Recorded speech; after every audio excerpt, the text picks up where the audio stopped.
So if SRG can take it out, take it out. I'm born. Yep, there it is. Okay. Yeah. So what's left? Lancelot, Hayabusa, split-second response, taking out that Granger. Still no clear pick in the gold lane. Just making sure that, you know what, Innocent, you got it. That better be yours. Okay. This is a really tough one. This is a really tough one. Because if we're following back on the traditional pattern, this should also be another jungle ban for the side of SRG, even if it's on the blue side. I'm trying to think, are there any linchpin picks that could, maybe, I don't know, pull a little bit of the thread of this t-shirt to hopefully unravel it? Is there room for TNZ to utility? That's another question. Yeah. We're not considering the box. If they want to play for the Freya and Kimmy, then they go something like Fred, right? Welcome to the greatest mag show. Or, of all course, time. just the hyper-aggressive TNZ's Harley. They were hesitant to team fight with that Harley around, so understandable. I thought that maybe SRG would be confident enough to not even let it get to the point where it's going to be a threat. So. Well, no, I mean, the reason why the Harley came out was because Zetienne was already there for the MR Shred. Now that you don't have the MR Shred, and considering that Uranus is already gone, those are the two main picks that you want to pair up with the Harley. So I don't see Harley coming into this, considering that his only main target is going to be this Farsa. At that point, anything with a dash would be just as good. So what's he going to end up with? Utility or Assassin? The utility changes the focus to a carry through the Kimmy and the Freya. They go for Terizla. They needed stability. They needed that BOS. That's really smart. That's really smart. Oh my goodness. Even if they do get Yuzhong on that side, it's going to be a bit like, yeah, you'll kind of win out the lane, but not enough to kind of kick the ankles out of Lunar. Yeah. At that point, Lunar is just making sure he gets to penalty zone as fast as possible. That's it. Well, I mean, there's also the lane prior as well. He clears way faster than Sora or whatever next pick is going to come out. And we're about to find out. That's where I'm a little skittish still. I don't know what is in the EXP lane or the gold lane, and I don't know what Yums is rocking. What are you trying to do here? Do you Cho? I think he goes Cho and then forces people to take Purify, right? But do they have enough blasting power to make sure that whoever they kick gets killed? They don't. Or they can go for Kalia, one or the other, right? Victory is now Cho Esme, conceivable. interesting. Gold lane Sora. That's Innocent specialty. Time to drop the beat There's of the the joy. Man, this is a really good draft from Aurora. Gotta give it to them. A lot of interesting ways that they can play this, because if this comes down to a messy, like, one fight you already lose a couple of people, and then afterwards you're thinking about the next fight to happen within the next 5 seconds, I think even then, on a lane per basis, yeah, Aurora should be able to kind of hold up if necessary, but the counter index says otherwise, a minus 0.5. So, is the SRG man showing a vote of confidence for Aurora's draft here? I would say that I still gotta lean into SRG. I'm sorry. This is SRG's first Leomord. I'm not so sure. I'm with Aurora.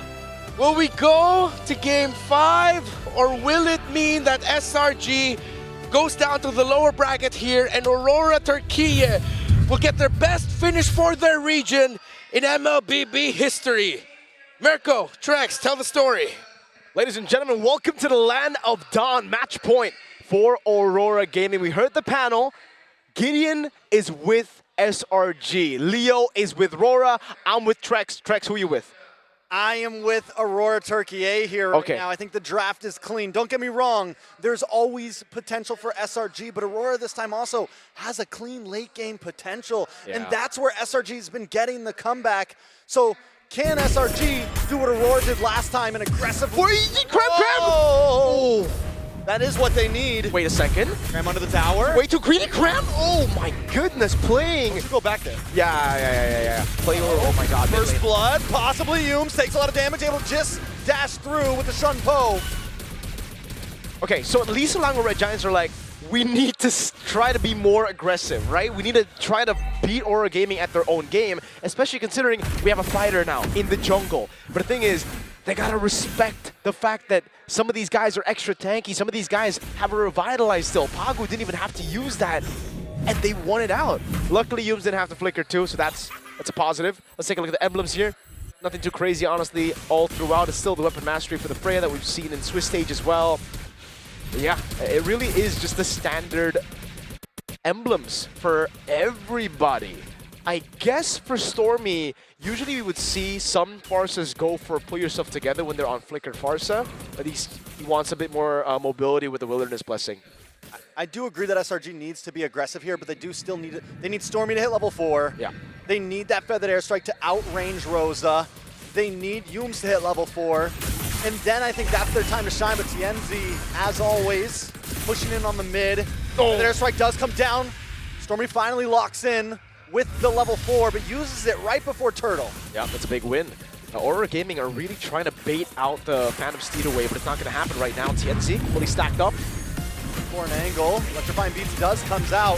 Yums able to get the knockup, doesn't have the Way of the Dragon just yet. Rosa trying to lock onto Cram. Turtle still in the hands of SRG right now as TNZ's forced to go back to base. Yums surviving there. Could sidestep away from skill 1 to Lunar. Turtle for Selangor Red Giants. Again, through the prio that they have in the bottom lane, XP, they were able to just go in, push forward. Despite Sigiboom being able to rotate, TNZ had lost too much HP, and that's why, for me, the Joy pick is the only thing that I was like, no. The Terizla was amazing. I thought they were just going to double down into the early game again, but with this Joy now, Electrifying Beats does land on a Cram, but still, AURORA Gaming. I mean, I think it's the right play, but they're taking this game much slower than what we've seen the past 3. That's why I was concerned. Oh my god, the damage! Rosa deleted, Pagu with an AOG, but does not connect and does not help. It's too late. AURORA Gaming on the back foot this time. Again, to go back to the point, that's why I didn't really like the Joy showing up there, because you already have a Kimmy in the mid lane, right? You're not super strong up until mid game. You do have a pretty strong level 1 to 2. That's when you can actually, get all stacks early and then start gunning the Lethal Wanderer down. But after that, this is what happens. You're very vulnerable. And again, Way the Dragon with the Feathered Airstrike, it just cancels you out. And with the Leomord as well there, they can really start snowballing. Selangor Red Giants technically can AURORA Gaming from the past. That's what we've seen. Can they AURORA Gaming, the AURORA Gaming team? At this point, though, TNZ hasn't gone down yet, which is a good thing. AURORA Gaming only at about 1,000 gold lead deficit, 800 to 900 actually. This is the goal, right? Wait for second item spike. Wait for TNZ to come online. And SRG needs to, I think, stop that from happening. They need to, if I'm SRG, I think you push harder here. You really dig in. That's why you got AURORA Gaming right now. You got to go enter the jungle, take things away from TNZ, starve them out, but they're not doing the best at that yet. Like, TNZ is still getting room, and mainly it's because of Pagu constantly just helping him out. Again, AURORA Gaming are kind of used to this. They actually, Lunar is trying his best to stop the cut, but that's not going to happen. Esmeralda's just way stronger there. That does give an advantage coming up on this Turtle. We're going to see Cram most likely rotate right up. Wait a second, up at the top side. A lot of damage does land on a Sigiboom. Sigiboom just able to escape. But another Feathered Airstrike goes down from Stormy. Lord up. Look at Pagu and the rest of the team trying to make their way in. No Flicker and no Valkyrie Descent. Ooh, nice kick to the face. TNZ unable to get into the Turtle pit. SRG doing such a great job at zoning AURORA Gaming out of these fights. Nothing AURORA Gaming can do right now to deal with this pressure. Again, if we take a look at the blueprint, hold on, Skies, again, taking away the green camp from AURORA Gaming. Now, Yums found a bad spot. They don't have to go in, and they won't. But back again to game 1 and game number 3. How have AURORA Gaming been able to actually outpace Selangor Red Giants when it comes to the early game? Winning mid prio, getting the winning mid matchup. Right now, it ain't it, right? Like, you have a pretty good mid matchup, but it's not something that can make you rotate. It enable you to rotate around the map. You're just kind of there farming up instead of clearing, rotating. That's what Stormy's doing. Stormy might not be able to get away from this one. Stormy finds the kill. That's going to be a tower as well. SRG are starting to push in, dig deep, and AURORA Gaming. Uh-oh, wait a minute. More to come. Penalty zone does come down. Lunar not going to be able to escape once again. Barbiel gets the kill. Sekai secures it. And now, TNZ just trying to get his own purple. Luckily, he does that. But it's still a big loss for AURORA. Uh-oh. Now goes on an Innocent, but he already used Electrifying Beats. First item, Genius Wand, is the choice here for TNZ. And that's quite late if we're thinking about things right now. He's very far behind compared to Skies. Look at Skies already with the Fury Hammer and the War Axe, man. Building towards the next item. Honestly, from everybody here, you definitely see the big lead over from Cram as well, just constantly cutting the wave. And forcing Lunar to rotate to lose out his own wave to turrets. Youm's also doing such a better job this time on the Cho than what we saw last time. Even if he's not getting a big pick off, he's using that kick to zone them away right before objectives. He's not as aggressive on it, but he's technical with it. A lot of damage on a Stormy there. Pagu looking for the re-engage, looking for the taunt. They do jump on to Youm's. Enough, but look at the chasing clouds. They're yoinked up. The response comes back. Siggy Boom trying to get out of the way. Feathered Airstrike does come down. Aurora Gaming doesn't lose anyone just yet. Yeah. Really good sustain by Aurora Gaming. Great maneuvers as well to escape. Now they're going to go in onto Cram, who's up top, but this is just a distraction, and I don't think they can beat him. Oh my god, look at the damage. Cram under the tower! AOG to come in. If Cram gets away from this, he truly is immortal. That's why he's immortal, folks. He's still human. But damn, that was impressive, man. Cram. Damn, Cram! Skies now with a Phantom Seed as well. He's using it to get control over purple buff. And again, even though he's mortal, he died there, he ain't immortal, they get the purple buff. They get a tier 1 mid lane turret as well. So it's super worth it. There was no bounty on him. Valkyrie Descent now over on Stormy. So much value for Cram there. Stormy gonna be able to get away. We're waiting on a Lord. 3 turtles going to the hands of SRG. Almost a 4,000 gold lead, 3 towers down. Aurora Gaming are still waiting on that power spike. Yeah, I don't know when it's going to hit, honestly, right? With the Kimmy and the Joy, I guess the Holy Crystal, but the thing is, when you're already on picks like this that need specific timers and you're behind, that means it gets delayed even more, because once you get the Holy Shield, Selangor Red Giants would already have enough of defenses to deal with it. So then you're going to have to wait for the next power spike, which is Divine Glaive, and at that point, you're just waiting for late game. You're just waiting all the way, and you can't really Aurora Gaming it anymore. Again, for you guys who just tuned in, Aurora Gaming, the way they've won was through prio and winning early game hard to snowball. That's not it right now. For Aurora Gaming, their position, the way Selangor Red Giants have been positioned in the last 3 games, they're the ones fighting from behind. Venom Zone does come in, but once again, the Clouds are able to catch Aurora Gaming up. AOG to respond. Rose is not quite there yet, but here comes Siggy Boom. Aurora Gaming might want to try to fight this. Siggy Boom continues with the onslaught, gets knocked back. And Aurora Gaming back off, but they are able to defend the tier 2. So at least they have good clear. They have ways to deal with Selangor Red Giants if they overstep.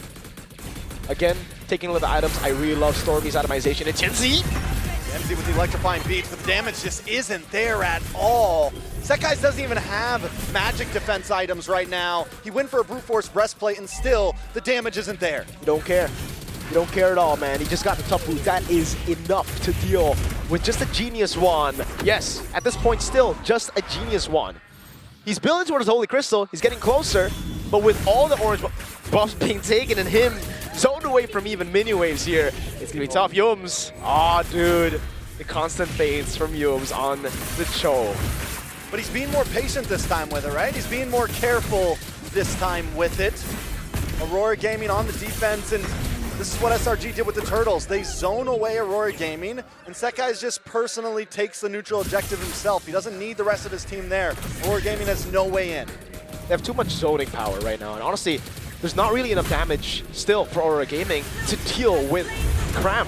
That's him solo lording. Sky's picking it up. Tienzi trying to make a cross-map play here.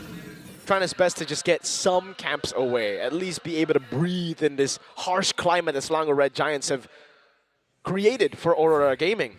And at this point, it really comes down to defending. Do they have as good clear as Selangor Red Giants in the previous games? I don't think so. But they do have wave clear, just with the Kimmy. They have good zoning, too, with the Gauntlet and the Terizla. Oh no, Tienzi.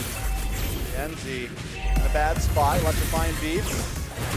Decides not to go for it. Aurora Gaming just, I mean, they can't commit at this point. I think they want to, but they know there's just no way. You try to go in with all of these fighters, they have no range. You get kicked in the face by Youm's, or you get a falling Star Moon, or something stops you in your tracks. It's on for Pagu. It's only on to Youm's. Waves coming down, crashing into the mid lane. That's the Holy Shield down, bottom lane as well. Aurora, they need to defend up top. That's the far lane. There is no holy defense to stop the Lord. He will get the crash cleanly. In the backside though, Tienzi does use the electrifying beats. They're trying to lock on. Nice play of the Dragon Feathered Airstrike. Takes him off of the map. Base still on the defense. As Pagu and the rest of the team move back, they give him over the inhibitor. The Lord at about 20% of Aurora Gaming should be able to defend this if they don't make any huge mistakes, but more minions still coming. Now in the mid lane they go. It's Stormy who's going in, trying to dish out a little bit more damage to the more Yumes. Pops into Jiku, no Innocent! Oh, big play by Innocent, the knockback with the AOG to try to save the day, but it connects to nobody. Barbiel is out, Phantom Steed to cause some more damage. Feathered Airstrike comes down. Two base turrets down, Cram! With a flicker in, a cannon minion on the base. And a minion on the base, they will still be able to defend. All 5 members back on the field. Siggy Boom looking for a target. Oh! No Valkyrie's descent just yet, but out it comes. A nice knockup, and Innocent finally falls. Wait, Skies, I don't know about this. Walks in way too aggressive. Or Gaming trying to respond. That guy's in a bad spot, stuck against the wall. Can they get the finishing blow? He pushes back, and he takes out Rosa. Lunar finally takes him down, but down comes the Feathered Airstrike. Now it's Cram trying to go and peel for the team, but Stormy's gonna be taken down. It's an all-in. Yenzi on the defense, Cram there as always. Star move lands on. Yenzi just able to get away. Does he re-engage? Purple buff still there. Yenzi is able to secure it, but Cram is relentless. A long fight. And it goes in favor of Aurora Gaming in numbers, but Selangor Red Giants got everything they needed. 3 base turrets with Lord 1 is more than anything else, dude. They could have even been wiped out. They would still have proper timers to respawn back and to have the value. So right now for Selangor Red Giants, it's all about, okay, we got the base turrets, now how do we utilize the advantage? Let's not brawl against Aurora Gaming like that around Lord, right? Let's just wait for the wave to push up top. We already have a big item gap here. You can see a 2,600 gold lead for Cram, 1,400 for Skies. Cram? Ooh, Cram caught up. Valkyrie's descent. Cram might not be able to get away from this one. If he does, once again, he's a problem. Yumes does come in. No. AOG comes out just to keep Yumes away. Aurora Gaming find a pick off before the Lord, but look at the boss side. Exactly. Look at the Lord. They're already doing it. They're trying to blitz it right now, and it's actually already done. There's no way for Aurora Gaming to respond to it. Cram for Lord is the trade, but Selangor Red Giants, oh, wait, it spawns instantly. Can they wait for Cram or no? I don't think they can. I don't think so. Gaming, I think at this point you just let that Clear. They shouldn't be clearing. Shouldn't be clearing. They should. There you go. Just let it breathe. Yeah, okay. They still get it. Innocent's looking for the flank. Side. Looking for an angle. Stormy there as well. TNZ and Yumes in the boss side. Conceal play coming out. Yumes looking for the big kick, but he kicks him away. Phantom Steed does not connect. Penalty zone there as well. As Rosa tries to defend along with his team. Innocent in a bad spot. Electrifying Beats hasn't popped just yet. Lord finally does fall down. TNZ to the backside. Finally does use it. Aurora Gaming looking for the smack back. Looking for the fight back. Oh, the fighting armor is a bit short. Rosa's still able to escape. Yumes is gonna go in with the Jiku. No, oh my goodness, Rosa with the flicker out. Ram flickers in, looking for another target. That guy's an Innocent also, just waiting for the possible mess up. But Aurora Gaming aren't having it. There we go. Good resources burnt out already. They burnt out the flicker from Rosa. That's big. But the thing is, the Lord will spawn in 110 seconds, so it's aligned with Rosa's cooldown on the flicker. So next, Lord, because if we're speaking realistic here, Aurora shouldn't walk out of their base until the Lord spawns, so they should be safe still. It really comes down to Selangor Red Giants getting that one combo down. Aurora Gaming, as we get into the late game, they're going to have those frontliners that can actually sustain through a full-on initiation. And remember, for SRG, with the Leomord, with Sora, with Farsa, this is a very one-cycle team fight that they're looking for. They're looking to burst their opponents out with a cycle of skills, and if they don't, Aurora Gaming might be able to retaliate. Gold has been neutralized a bit as well. Down to about 2.8k. Big falling star moon though on to 2 members, but it's just Lunar and Paragu. Innocent also testing the waters here. Yumes as well, constantly looking for the flank. But Rosa and TNZ have not showed face, and he knows those are the targets I need. That's a smart move for Aurora Gaming. There's no reason for them to put themselves into vulnerable positions before the neutral objective spawns in the game. Pagu was waiting in the bush. Knows where Yumes is. That means TNZ can actually still go for more dashes. Now it comes down to how Aurora Gaming deal with the wave up top. Can they clear it or not? Because at the end of the day, Selangor Red Giants don't even need to do anything. We hit a dragon.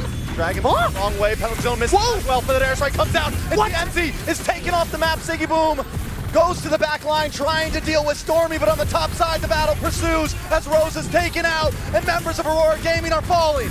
Lunar gonna be caught low. Crown with a double. And with a double, can he make it a triple? Lunar still stands strong. Siggy Boom in the backside as well. It's just 2 members against the world, but Sekai's like, forget this. I'm moving on to the base. Lunar trying to defend, but it's not enough. The score is neutralized. SRG make it 2-2.